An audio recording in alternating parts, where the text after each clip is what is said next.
Alright, welcome to EFTM. This is the Samsung Galaxy Note 9 and we're going to have a quick look at what's in the box. Now this is the ocean blue variant with the yellow pen. So standard kind of Samsung approach these days with the covering box and the tabbed opening for the box itself.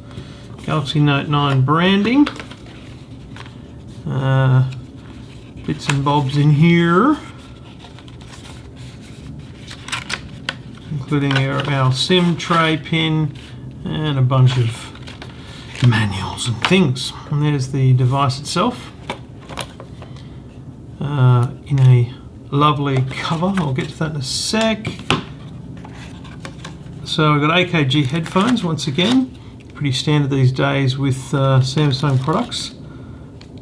Some random clip, extra buds for the headphones, USB-C to USB-A cable, USB-C to USB-A adapter, and USB-C to micro USB adapter, which is really handy for people who have a lot of chargers lying around, plus your actual AC power adapter. So that's pretty cool. Let's get rid of that, and then we've got the phone itself.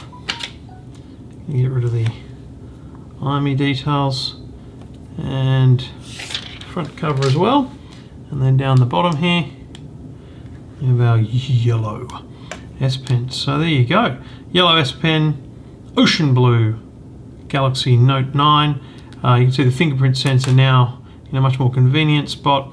The camera facility is surrounded in the same color and a very nice diamond cut, so kind of chamfered edge, which is slightly different to the Note 8. If you put them side by side, that's the Note 8 here and the Note 9. The weight is very similar. It's hardly different, and you wouldn't notice. In fact, you know what? You do notice visually the extra couple of decimal points of a millimeter, but visually very similar devices, almost identical in so many ways. The power button's been moved up a bit. That's the 8 there, that's the 9.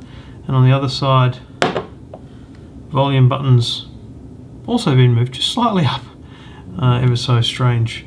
Simple little things. And on the bottom, same, USB-C, the pen slot, full-size headphone jack, and everything you need. Full review in the weeks ahead.